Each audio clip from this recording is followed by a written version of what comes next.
Welcome to Dove and Dragon Radio. I'm your host, M.L.Ruscsak. I'm here with a special guest to help with May being National Mental Health Awareness Month, Stephen Howard. Thank you. Good morning, Melissa. Nice to be with you.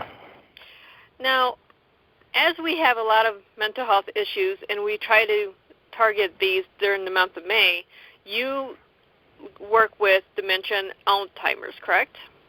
I don't work with it. I've written a book about it and how it applies to decision-making, both in professional and personal lives, but I'm not a doctor. I don't work in the medical field. Well, you're an author.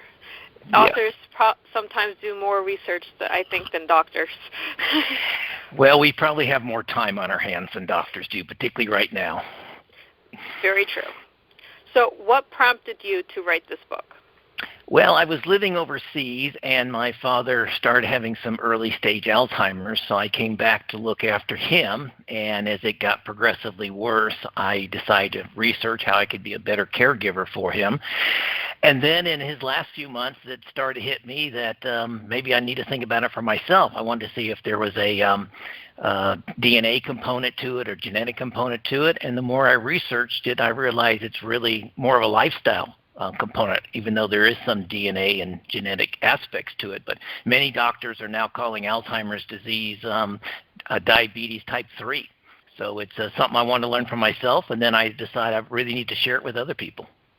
Okay, so if this is being compared to diabetes, how can people start now to prepare for the future so we don't have to go downhill when we get older? Well, and that's a key thing, is to start now. There's an old Chinese proverb that says the best time to plant a tree is 100 years ago, and the second best time is yesterday. And I use the same phrase about brain health. The best time to start thinking about your brain health is in your 30s and 40s, and the second best time is today, no matter what your age is. A couple things about this.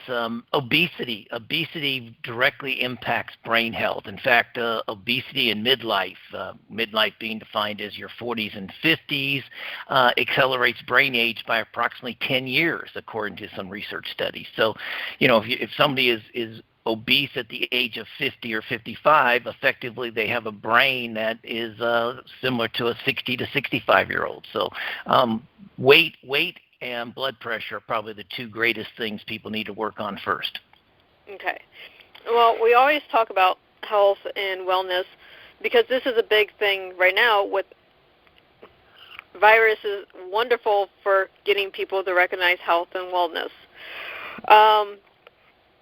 What can we do? Obesity, we do talk about blood pressure. Is there anything that you see within your book, within your studies, that is myth that you discovered versus actual science? Well, the science has discovered some direct links between obesity, stress, high blood pressure, a sedentary lifestyle. So it's the opposite of all those things is what we need to do. Partake in physical activity, stay socially active. That's one of the things my father didn't do in his latter years. And, particularly people who have retired and particularly people who are introverted by nature who tend to want to read or watch television or things of that nature, need to stay socially active, and particularly outside family members. Managing our stress levels, using some mindfulness practices or purposeful breathing practices can help reduce stress, and that will also help our long-term brain health. And then, the basic things, sufficient sleep, the brain needs to reset itself every night, and eating healthy. So basically what's good for the heart is good for the brain. There we go. I mean, it's nice and simple when we put it this way, but at the same time, a lot of people still don't get it. No, they don't. I think, and part of it is, in honesty, is only about the last 15 or 20 years have scientists been able to really measure the brain and observe the brain in action and be able to relate these things to brain. I mean, we've been hearing about heart health since the 70s. I don't know, whenever the big jogging movement started or aerobic fitness started in the 70s or the 80s. But it's only now that they've been able to correlate this with our brain health. And surprisingly, because the brain is the biggest user of oxygen and the biggest user of blood of all of our organs. So again, like I said, what's good for the heart is by definition is good for the brain. But we just haven't been taught that. People thought that. Go ahead. Science hasn't caught up to talking about it yet. No, it hasn't. It's just starting to. And very interestingly, even I think go back centuries ago. I think the Buddhists and with the meditation practices were well aware of this. And only recently have they started measuring the brain waves of people who are long-term meditators and realizing what healthy brains they have compared to the rest of us who live under stress and currently shelter in place and high levels of anxiety. I mean, right now our anxiety is through the roof, so our mind is starting to play tricks on us. We talk about mental health constantly, especially right now when you're locked down and you can't do anything. Your mind starts to play tricks on you. So now your stress level's up, so in 10 years it's going to affect you more. It absolutely is. And even before this pandemic, estimates were that we would have a 67% increase in dementia, Alzheimer's, and stroke by the year 2030. So by the end of this decade, it was already projected that we'd have 10 million people in the U.S. suffering from Alzheimer's, dementia, and stroke, and about 76 million worldwide. And I would advocate that those numbers are definitely going to jump just based on what you just said. This is not a good situation for us. No, it's not. We have, based on science, we're looking at astronomical jump in Alzheimer's. Then you add the pandemic, and you're stuck in your house under stress for 2 to 3 months right now. I mean, I've been homebound pretty much since January because I panic. So I'm one of those people. So it's going to jump in about 10 to 20 years. Yeah, absolutely. And even today, one of the things about prolonged stress, what you're describing, 2 to 3 months or longer of shelter in place, of not being able to socialize, of not being able to go out, and in some cases not even being able to exercise. I mean, shutting down the pools, for instance, and not allowing people to swim where I live and where it's 100 degrees today is just causing all kinds of stress.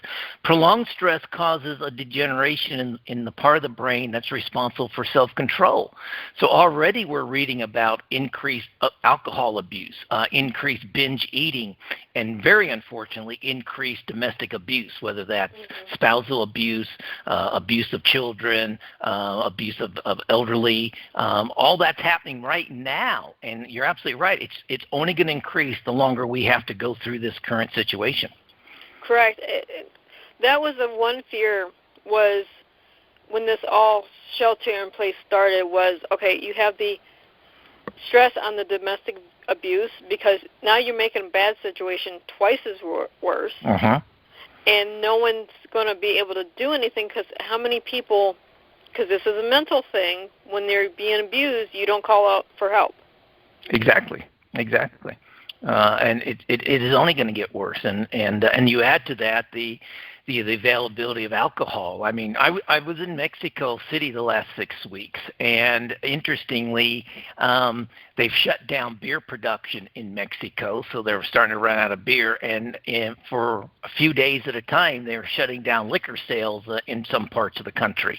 And I think, in some ways that may make sense because if people are in these bad situations and then have access to excessive amounts of alcohol and the time on their hands to start drinking at any hour of the day, absolutely, it's only going to get worse, and we're going to pay for it as a society, short term and long term.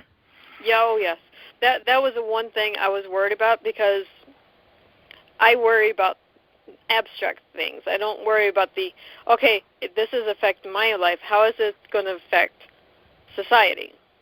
And there's so many facets in society. You have your elderly. I live with an elderly woman.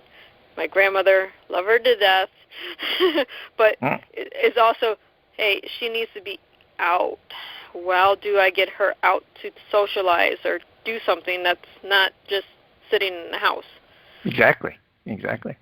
And another part of that, from a society standpoint, I mean, once we get out of this shelter in place, I mean, even before this, in my book, I talk about 10% of adults aged 60 to 69 are already parental caregivers, and as are 12% of us aged 70 plus.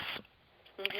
As we're all living longer, excuse me, as we're all living longer, more and more children are going to have to take care of their parents. Now, imagine, as you say, 10 years from now, more people are elderly, more children having to take care of their parents, and those parents are the ones who are going to be impacted by today's high stress levels and high anxiety levels. We're setting ourselves up for some huge societal issues in the next 10 to 15 years. Oh, I completely agree with you. I mean, okay, I'm the caregiver to my grandmother. My mom's also here, so technically I am her caregiver, but we both take care of Grandma. Right. So in 10 years, I'm already seeing, short-term effects on my mother with the stress level, mm-hmm. and I'm seeing short-term effects on the brain with my grandmother. I'm like, in 10 years, this is going to be a nightmare for me. Yeah. I empathize with you, and I totally agree. And I understand that right now, the emphasis from our so-called political leaders is on economic rebounding, but at some point we need to find some leadership in this country that takes these issues into consideration and starts thinking about some long-term solutions for this. Mm-hmm. And I'm very pleased that you're helping to spread that message, and hope others can spread these messages to our political leaders at both the state and the federal level. Well, I hope that a politician out there has actually listened to this, because mental health, whether it be Alzheimer's, depression, abuse, whatever the problem is, it needs to be openly discussed. We have a whole month dedicated to this, but at the same time, no one's actually doing anything but, here's a blue pill, go take it. Oh, and I think that's part of the issue. I think part of the Mental Health Awareness Month is all about treatment of mental health rather than prevention of bad mental health. Mm-hmm. And I hate to say that I'm a skeptic about this, but, by 2030, Alzheimer's and dementia and stroke are projected to be a $1 trillion industry, and that's for the treatment of those diseases. Now, the pharmaceutical companies, if there's a $1 trillion market out there, there's not a big incentive right now for them to be developing stuff that prevents or reduces the risk of Alzheimer's and stroke and dementia. And like I said, I'm a bit of a skeptic about this, but I think that's one of our issues as well. There's this huge pot of gold that's going to be a $1 trillion industry. As you say, everyone's going to be taking little pills to manage Alzheimer's and dementia, whereas it'd be much better if we're taking pills, or actually don't take pills. Go out and exercise, eat healthy, reduce your stress, keep your blood pressure under control now, and you won't be having to take these little pills in the year 2030. Right. Take your vitamins now. Take all natural supplements now. So in Absolutely. 30 years, 15 years, whatever it is, that you don't need a little blue pill from the pharmaceutical company. Absolutely. And look, we're not talking, people don't need to run marathons or half marathons. I mean, 20 to 30 minutes of daily aerobic exercise, just basic walking, improves overall cognitive function. Mm-hmm. And the other thing, the brain likes new information. One of the things I've been teaching people in my classrooms is everyone gets into habits. And when we were going to work and when we go back driving to our offices, everyone drives the same route every day to their office and the same route home, unless something comes up. They go into the social meeting or going grocery shopping or something on the way home. But for the brain, that's boring. So what I encourage people is drive one route 1 week, and the next week take a different route, even if it takes you 5 more minutes, and just see what you see. The brain likes new information. You're going to see new stores open over here, a new construction over here, a new housing estate over there, and this is what we need to do to our brain. If people go and walk in their neighborhood, they walk around the same streets. And I say, hey, 1 week do that, and the next week find a different neighborhood to walk in, or walk in different streets. Notice who's painted their house. Notice who's got flowers growing. This is what the brain needs, is new information. See, when I was recovering from my stroke back in 2011, I was 28 years old and had 2 strokes. So It does happen. But Mm-hmm. my therapist, she said the best thing to do is play mind games. I'm 28 years old. I have one hand I can use a mouse. Great. So hidden objects games, Mm-hmm. Sudoku, just mind games that you can get on your phone, your apps, whatever. That helps build synapses. It does. It does. And particularly if you change it over. If you only did Sudoku, and I think the beauty of what you just said was you did different things. If you only had done Sudoku after 3 or 4 months, all you would be doing for your brain is getting better at Sudoku, and now you're not building new synapses necessarily. But by changing, doing a game here, doing Sudoku, go do a crossword puzzle. If you want to learn a language or a music instrument, just keep giving that brain new information, new things to learn, and that's how you grow those synapses. Exactly. I think the growth after my personal development growth, learning new languages, puzzle solving, stuff like this, problem solving, was much better because I started within a month of me having a stroke, I started doing all these games, all these learning exercises because I had to. So I was picking up things more right after the stroke. And then I just built from there. Yeah, absolutely. And that you're fortunate you had a good therapist who understood that. There's another app I would recommend to your listeners that I use. It's called I Am. It's 2 words, I and then M, A-M. And it has a set of messages that it will send you as many times a day as you want, or you can program your own messages, customize it. So I have it send me 7 times a day. I get this little message on my phone that says, "Are you mindful?" 2 words. Or mindful, 1 word. And whatever I'm doing, when that pops up and when I notice it, I just stop and think, am I totally focused on what I'm doing, or do I have monkey brain, busy brain? And if I have that busy brain trying to multitask, trying to do too many things, that little app reminds me, okay, stop, Stephen, slow down. Now focus on what's important, get everything else out of the way, and now become mindful as 1 word rather than mindful as 2 words. Right. We have to train our brains, and I have talked to therapists. I have talked to my grandmother has a couple of home health nurses. What we can do to help stimulate her right now. Reading is a great way to stimulate the brain if you're not reading the same book over and over and over. Yes. You have to read different things. Yeah. Yeah, absolutely. And then in your grandmother's case also, and I'm sure you're doing this, but the socialization aspect, talk to her about the book, talk to her about what she read, what did she enjoy about the book, what did she learn, what did she find fascinating, whether it was a character, if she's reading fiction, it could be the characters, or if it's historical fiction and she learned something about that time. But and this is what I would encourage others once we get out of this shelter-in-place thing is, grandma read the book and then go talk to her friends about the book, or several friends read the book and they all discuss it. It's that reflection aspect of reading as well as the reading, which is very good for them. It's called book clubs. We have this for the younger generations. Yeah. I say younger as in 60 under. But that's pretty much what the elderly need right now is a book club for the elderly, but it's the family members that need to be the book club for the elderly. Absolutely. Although it would be fun to start a book club for the elderly using Zoom or Skype, and just see how they deal with the technology of a Zoom call or a Skype video call. That would be awesome. Have a house. Yeah, the house party app that kids use right now for doing prom at home is wonderful. So we get the app for the elderly so they can have a book club. Absolutely, and that's one of our problems as society. We don't think of that. And the first thing I heard about after this pandemic, the first thing I heard people using Zoom personally for was Friday happy hours. They'd get all their friends together, and then they sit and have their drinks and talk to their friends on Zoom.